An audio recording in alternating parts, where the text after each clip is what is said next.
while we're all talking about the latest moment of Trump madness here in Washington, D.C., are we overlooking a planetary catastrophe? I'm afraid we are. But to tell us more about it now is Christy Goldfuss. Christy is the Vice President for Energy and Environmental Policy at the Center for American Progress. And until very recently, she was a chair of the Council on Environmental Quality at the White House. And she joins us now. Christy, first of all, welcome to the program. Thank you, Richard. I'm very happy to be with you. And secondly, let me ask you, so Trump has made an executive move, signed an executive order. What has he done, and why is it so significant? I think there's two ways to look at the executive order that came out this week. I mean, it's really an enormous set of policies that he tried to address. There are three different regulations that basically he directed Secretary Zinke and Administrator Pruitt to rewrite. Now, that direction is somewhat irrelevant, so I sort of look at that part of the executive order as more like a press release. And that's the big ticket item like the Clean Power Plan and then rewriting regulations around the highly polluting gas, methane, both on public lands and then also for EPA. So it will take years for the agencies responsible for those regulations to go through a full public process of rewriting the regulations that are currently in place. So those are disappointing and upsetting that the career staff that just spent years working on those regulations will now have to redo them. But nothing changes at the point at which that portion of the executive order was written. The other set of policies that were included really did have an impact right away. First of all, he lifted the moratorium on coal production on federal lands. Now, that's incredibly short-sighted given that Republican members of Congress and the GAO have all seen problems with how the coal program is operated. And what the Obama administration and Secretary Jewell had done was say, all right, we know that taxpayers are not getting their money from this program, so we're going to stop administering new leases of coal while we do a full analysis. Secretary Zinke has said he's going to continue with the analysis, but he's going to continue leasing for coal while they figure out what the problems are. Now, given the state of the coal industry right now and the amount that is currently under lease, it's unlikely that they move forward with a bunch of new leases. But for rhetorical purposes, it is an action that took effect right away. The moratorium is no longer in place. And then there are a set of presidential actions that Obama had taken, really focused on saving taxpayer dollars in terms of making our communities and our federal infrastructure more resilient to climate change. And those are just practices about making sure that we're using less energy in our buildings, using less water, and throwing out the interagency coordination and plans that the agencies had put together that would really save their bottom lines. So those are disappointing pieces, in addition to something that was very near and dear to my heart, which was the climate guidance that we had put out under the National Environmental Policy Act. That piece, though, we were responding to court cases that said when it comes to environmental review, you must look at how you're contributing and making climate change worse. Since the courts have continued to say that, even though the guidance is gone, it is my personal feeling, and lawyers agree, that this just creates more confusion because agencies will try to decide how to do this on their own. So absent the guidance, I have a funny feeling that there will have to be another round of guidance issued by this agency or this administration because they will be frustrated by the lack of consistency across the government.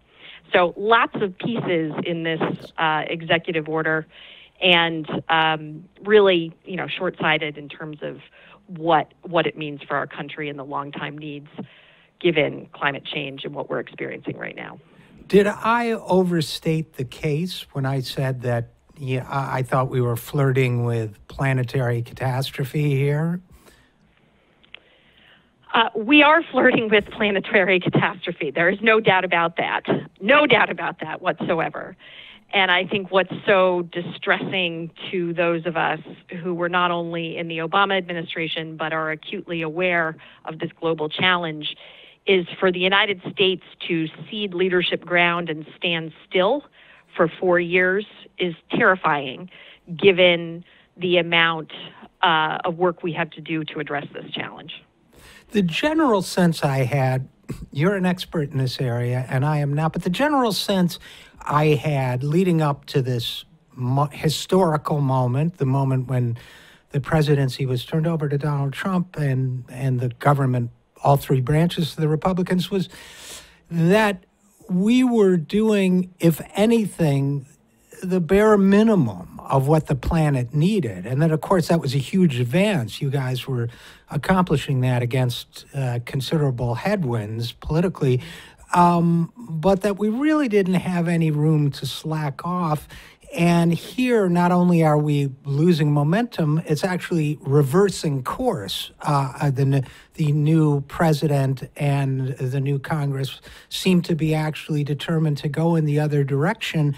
And I guess my question for you, Christy, is kind of a general one to begin with. Why aren't people running around as if their hair was on fire about this? I mean, this seems to me to be a crisis of such fundamental proportions that why is it we don't hear much about it in the news?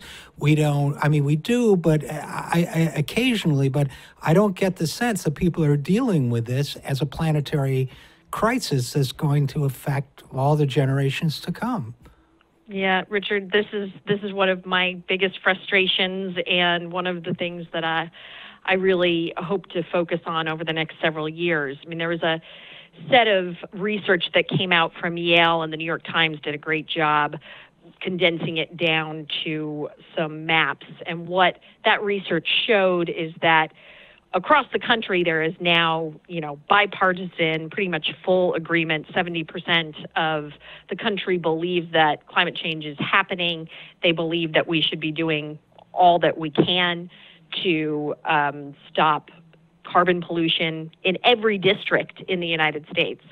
The rub and the reason we don't see people flooding the streets is that people disproportionately, they have different feelings about whether or not it's going to impact them in their daily life.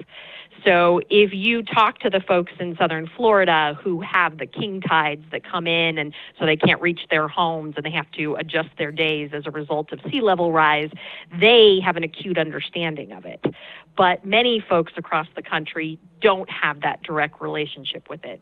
And that disconnect between the impacts we're seeing right now, how people feel them, I believe is what is separating the really what I think should be enormous outrage at the carelessness, if not really aggressive backtracking we're seeing by the Trump administration. Yeah, and I think carelessness is a good word. I also think, and I know it's a politically and emotionally charged word, but it strikes me that there's an enormous amount of greed going on here too, that will affect all of us for forever, really.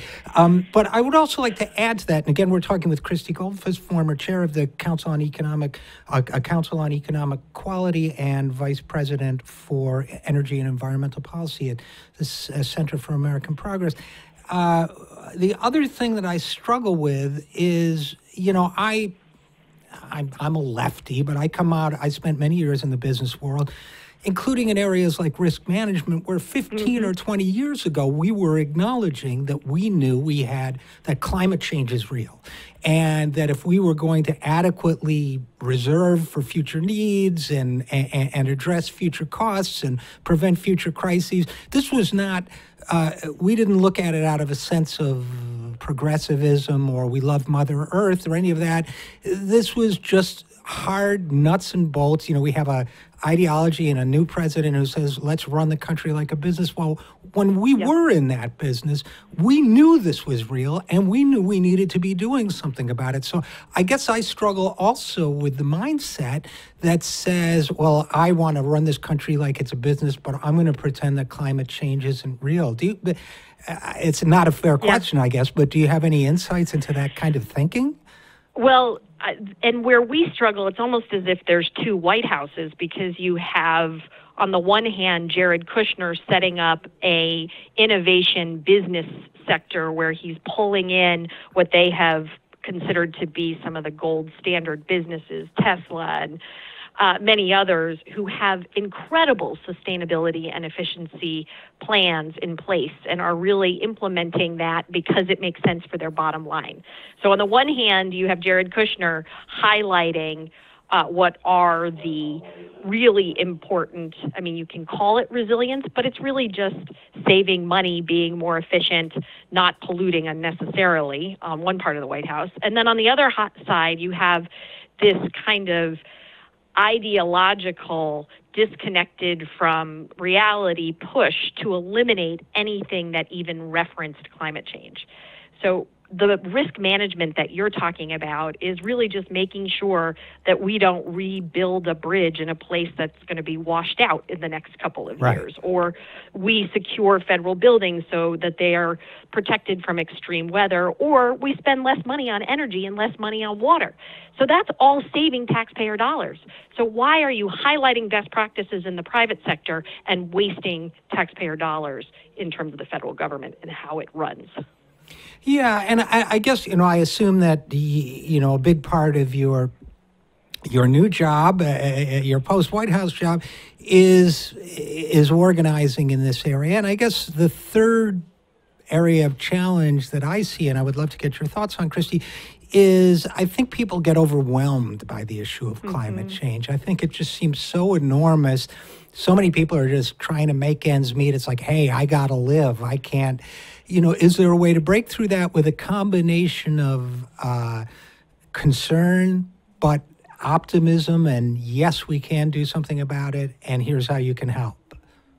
Yes, I think talking about the specific actions, first of all, the specific impacts, so that you can say not just, these enormous global changes that people can question, but very specifically, if you talk to fishermen in New England, they will tell you cod has disappeared and that lobster, who love warm waters, have moved into their region, and they talk about climate change in a way that's very different. The waters in New England are warming at twice the pace, so they have an understanding the impact is happening right now. So we've got to be specific about what the impacts are and how people feel about them. And then next, we're getting this language. I thought it was fascinating when the executive order came out. The press secretary, Sean Spicer, and another senior administration official who briefed reporters did everything they could to not sound like they are climate change deniers. They said, it's not a binary choice between the environment and the economy. Well, that's the language that we used in the Obama administration because it's true. We were able to reduce emissions by 9% while the economy grew by 10%. So we have to show that we can do both of these things. And to re-raise the question like we don't know how to do it is so disingenuous to me because we were doing it. And yes, we have to address the fact that coal communities are suffering and that the jobs are lost in coal communities, but that's one sector. That's totally ignoring all the jobs in solar, wind, natural gas, and other portions of the economy that have grown as we've taken responsible steps to protect our environment. And that's the other point. And I think it was Sean Spicer. Somebody in the White House said this week that green growth doesn't create jobs, which just is a lie. That's just flatly false, right? We were creating a lot of jobs. We could create a lot more. And you're right about the coal sector, but we could target some of those jobs presumably to the coal producing portions of the country. So I guess in closing, Christy, what should we be looking for going forward, both out of this White House and out of the opposition? So I think in the opposition, it will be interesting to watch some of the 23 Republican members of the House who sit in districts that Hillary Clinton won. An example of that is Darrell Issa in Southern California. He sits in a district that Hillary won by 51%, and he only won by, say, 1,000 votes. Interestingly, he now sits on the Climate Solutions Caucus and is talking about climate change in this we can have it both, have your cake and eat it too way. So I think what we need to do is really challenge those Republicans that are in vulnerable seats and make it clear that it is politically unpalatable to deny climate change, and then force them to act on it and not just talk about it. And I think that's where you're going to see both the work around an inconvenient truth #2 coming out, and really the millennials who believe in climate change and know it's their future demanding that these leaders don't just say the right thing, but do the right thing. Well, I think that's a great strategy. So thanks for bringing that up. And Christy Goldfuss, Vice President for Energy and Environmental Policy at the Center for American Progress, thanks for coming on the show. Thank you, Richard. It was great to be on.